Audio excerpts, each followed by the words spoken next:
Ang kwento po natin ngayon ay nangyari noong 2017 sa General Trias, Cavite. Sobrang naging kontrobersyal ng nasabing krimen dahil ang mga biktima ay walang kalaban-labang pinatay sa loob ng kanilang pamamahay. Ang suspect ay ilang beses na sinabi sa harap ng media na mahal niya ang mag-ina. Subalit ano kayang klase ng pagmamahal ang kanyang sinasabi kung nagawa niyang paslangin ang isang musmos at isang walang kalaban-laban nitong ina. Balikan po nating muli ang kaso ng pagkamatay ni Ruby Binalya Gamos at anak nitong si Shania Nicole. Bago ko po simulan ang ating story, sa mga bago po sa channel ko, please hit the subscribe button at pakipindot na rin po ang notification bell para ma-notify kayo pag may bago tayong upload na videos. December 11, 2017 ay nakatanggap ng report ang tanggapan ng kapulisan ng General Trias, Cavite tungkol sa isang karumal-dumal na krimen. Nang tunguhin nila ang isang apartment type na bahay sa loob ng Kensington Subdivision na nasasakupan ng Barangay Navarro, General Trias City, Cavite. Dito ay nadatnan nila ang mga katawan ng mag-ina na nasa advanced stage of decomposition na. Ang mga ito ay kinilalang ang 34 years old na si Ruby Binalya Gamos at ang noon ay 6 years old pa lamang nitong anak na babae na si Shania Nicole Gamos. Base sa lagay ng katawan ay 3 araw na itong patay. Ayon sa ginawa nilang investigasyon ay napag-alaman nila na ang mag-ina lamang ang tao sa bahay dahil sa nasa ibang bansa ang kanilang padre de pamilya at nagtatrabaho bilang seaman. Una na nilang tiningnang motibo ay ang pagnanakaw. Dahil sa nawawala ang ilang mahalagang gamit ng mga biktima, gaya na lamang ng mga alahas, cellphones, TV at ang kanilang pulang Toyota Wigo na siyang ginamit na getaway vehicle ng salarin. Nakakita din sila ng pares ng tsinelas na pagmamay-ari ng isang lalaki, sample ng ihi ng lalaki sa CR ng mga biktima at similya ng isang lalaki sa bedsheet sa silid ng mga ito. December 7, 2017 ay kausap pa ni Marlon Gamos ang kanyang mag-ina sa cellphone. Sa katunayan ay nagawa pa ng mga ito na mag-send sa kanya ng larawan. Subalit matapos ang kanilang pag-uusap ay hindi na niya makontak ang kanyang mag-ina. Mas lalo siyang nag-alala dahil sa lumipas ang araw ay bigo pa rin siya na makontak ang mga cellphone ng mga ito. Kaya naman nagpasya na siya na hingi ng tulong ng isang kapatid para puntahan ang kanyang mag-ina. December 11 ay nagtungo si Karen Gamos Bungalos sa subdivision na tinitirhan ng mag-ina. Subalit nakasara ang pintuan ng bahay at walang sumasagot sa loob. Nagdesisyon siya na hingin ang tulong ng security guards ng subdivision para mabuksan ang unit at dito na nga nila natagpuan ang mga biktima sa kalunos-lunos nitong mga kalagayan. Base sa medical examination result sa katawan ni Ruby, ay namatay ito sanhi ng traumatic head injury with suffocation. Ang anak niya naman na si Shania Nicole ay namatay sanhi ng pagkawala ng hininga o asphyxia by suffocation gamit ang isang unan. Naging palaisipan sa mga pulis ang mga gamit na pagmamay-ari ng isang lalaki na natagpuan nila sa crime scene, gayong walang kasamang lalaki ang mag-ina dahil sa nasa abroad ang kanilang padre de pamilya. Katakataka din na walang forced entry sa crime scene at kahit pa nga may mga alaga silang aso ay walang narinig ang mga kapitbahay na pagwawala ng aso noong gabi na mangyari ang krimen. Kaya naman malaki ang posibilidad na kilala ng mga biktima ang suspect. Pinag-aralan nila ang mga CCTV sa subdivision at dito ay nakita nilang pumasok ang pulang Toyota Wigo na pagmamay-ari ng mga biktima ng alas 3 ng hapon noong December 7, 2017 at umalis naman ng 1:51 ng madaling araw ng December 8, 2017. Kinabukasan matapos matagpuan ng mga katawan, ang Toyota Wigo ay natagpuan na inabandona sa harap ng Rita Samson Memorial Cemetery sa Barangay Alapan 2A sa Imos, Cavite. December 12, 2017 ay bumalik ng bansa ang nagluluksang si Marlon Gamos mula sa United Arab Emirates, kung saan ito nagtatrabaho bilang mandaragat. 2 buwan na lamang sana at uuwi na siya para makasama ang mag-ina. Agad nitong inasikaso ang kanyang mag-ina at humingi ng tulong sa PAO maging sa NBI para sa ikabibilis ng investigasyon at mapanagot ang salarin. December 14, 2017 ay nag-issue si Secretary Aguirre ng Department Order No. 797 kung saan ay inutusan nito si Director Gira ng NBI para magsagawa ng parallel investigation sa pagkamatay ng mag-ina. Sa follow-up investigation na ginawa ng PNP at NBI ay ilang mga nakakagimbal na impormasyon ang kanilang nakalap. Ayon sa mga kapitbahay ng mga biktima, ay malimit nilang makita sa loob ng bahay ng mga ito ang isang lalaki. Sa katunayan ay nakikita nila ito sa nalabas-pasok doon kahit pa nga sa maalanganing oras. May nakakita din sa kanya ng gabi ng December 8, 2017 na pumasok sa bahay ng mga biktima at umalis sakay ng red na Toyota Wigo ng mga biktima. Samantala, sa tulong ng social media ay nagawa nilang makita ang account sa profile name na Letafe Robiel. Dito ay nakita nilang mga larawan ng isang lalaki kasama si Ruby at Shania Nicole. Dito na nga nila nalaman na ang lalaki at ang biktima ay magkarelasyon base na rin sa mga larawan at mga palitan nila ng mensahe. Sa tulong ni Marlon Gamos ay agad na nakilala ang person of interest na ang 36 years old at dati ding OFW na si Ruel Galvan Kabatingan.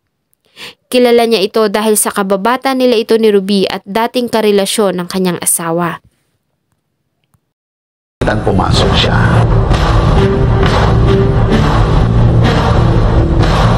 Lumabas po siya ng 1:51 ng December 8, that is Friday, sa harap, sa gate. Kala ko yan kasi nagkaroon din sa amin yan eh. Nag-aaral din sa amin eh. Ang klase ng misis ko yun kasi yung taong yan transferi lang naman sa amin yan eh. Kay Marlon Gamos ay magkakasama sila na naninirahan sa Samar. Nasa ika-6 na baitang sila ng mababang paaralan ng elementarya nang magsimula siyang magkaroon ng interes sa asawa. Nang tumuntong sila ng high school ay nagkaroon ng relasyon si Ruby at Ruel. Subalit hindi iyon nagtagal at napaibig niya ito. Tulad ng ibang magkasintahan ay nagkaroon din sila ng mga problema. Minsan na naghiwalay subalit nagkakaayos din. Nang tumuntong sila ng kolehiyo ay si Marlon na ang tumutulong kay Ruby para makapagtapos ito sa pag-aaral. Pinagsasabay niya ang pag-aaral at pagtatrabaho. Taong 2010 ay nagpakasal sila ni Ruby sa West sa Pasay. Isa lamang simpleng selebrasyon na dinaluhan ng ilang kakilala. Bago siya nagtrabaho bilang isang mandaragat. Di kalaunan ay binayayaan sila ng anak sa katauhan ni Shania Nicole. Sa tulong pa rin ng social media ay nagawang malaman ng mga investigador na nagsama si Ruel at Ruby sa isang inuupahang apartment sa Imus, Cavite. Ang nasabing paupahan ay inukupan nila mula pa noong January hanggang June 2017. Ilan ding mga post nito ay tila nagpapahiwatig sa ginawang krimen. May mga post kasi ito kasama ang larawan ng mga biktima at may caption na handa akong pagbayaran ang lahat ng kasalanan ko. I'm sorry mommy and anak ko.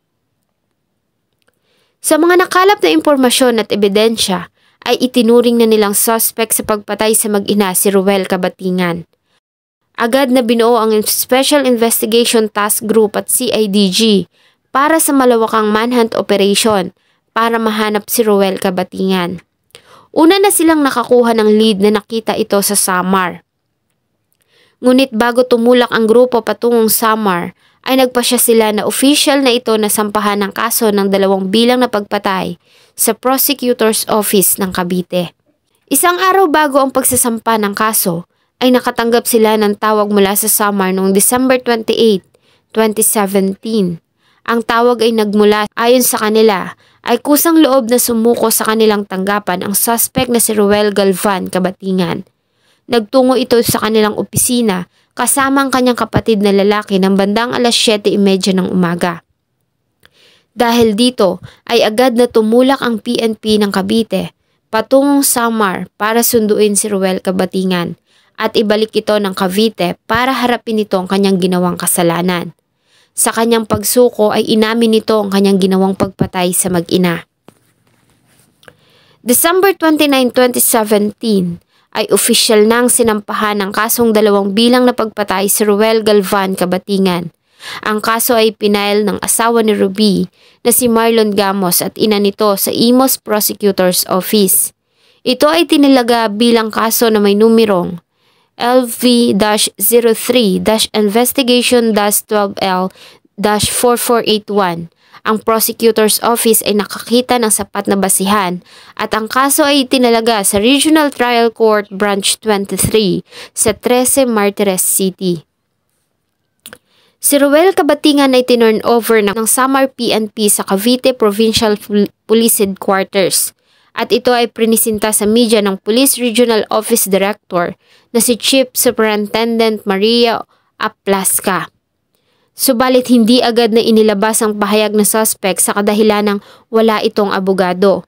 Una na nitong hiniling ang tulong ng Public Attorney's Office o PAO, subalit tinanggihan nila iyon. Ayon kasi kay PAO Secretary Persida Acosta ay nauna nang lumapit sa kanila ang asawa ng biktima na si Marlon Gamos at kung papaunlakan nila ang suspect ay magkakaroon na umano ng conflict of interest.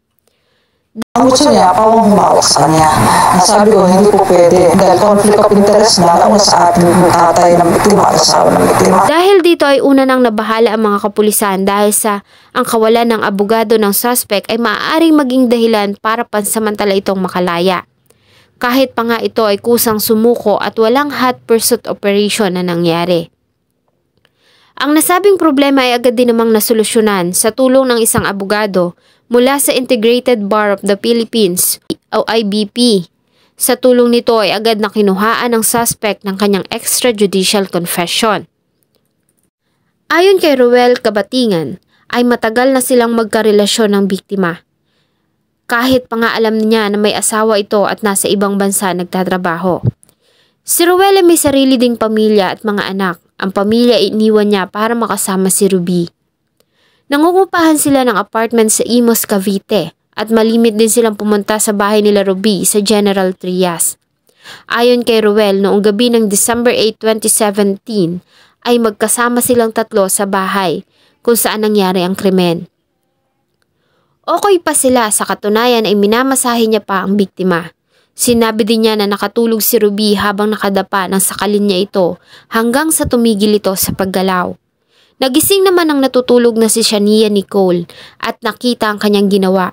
Kilala siya ng bata kaya naman ay tinakpan niya ito ng unan sa ulo hanggang sa mawalan ito ng buhay. Siya rin na nag-iwan ng sasakyan sa Alapan. Matapos ang ginawang pagpatay ay umuwi siya sa Samar kung saan ay tumira siya sa bahay ng kapatid na lalaki. Nang malaman niya na hinahanap na siya ng mga pulis at sa pakiusap ng kapatid ay sumuko siya sa tanggapan ng pulis ng Eastern Samar. Ang ilan sa mga gamit gaya ng cellphones, laptop, TV at iba pang pagmamayari ng mga biktima ay na-recover ng mga pulis sa bahay na pagmamayari ng kamag-anak ng dating asawa ni Kabatingan. Ayon kay Ruel ay nagawa niya ang krimen dahil sa depression. Nasasakal na din umano siya sa kanilang sitwasyon.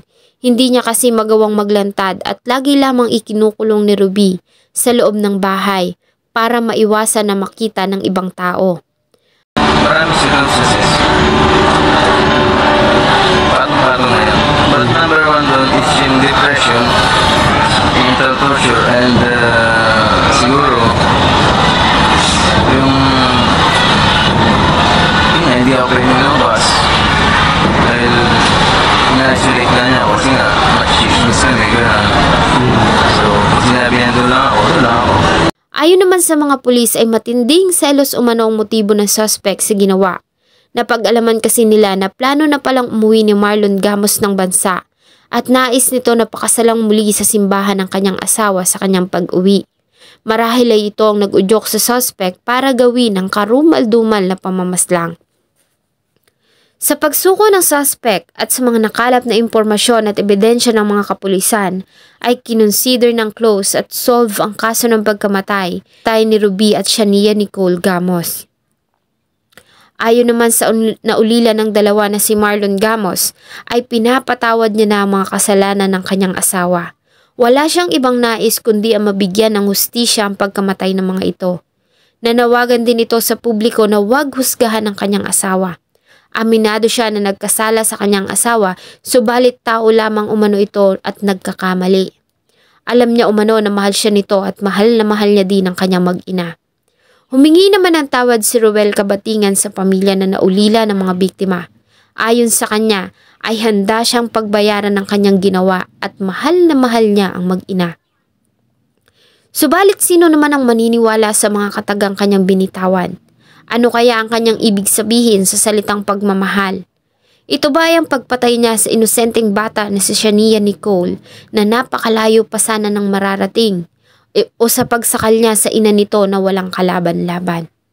Salamat po sa inyong patuloy na pagtangkilik ng atin pong mga videos. Huwag niyo pong kalimutang mag-iwan ng saloobin at suggestion sa atin pong comment section. Sana po ay samahan niyo po akong muli sa susunod pa nating mga episodes. Thank you so much po and see you in my next video.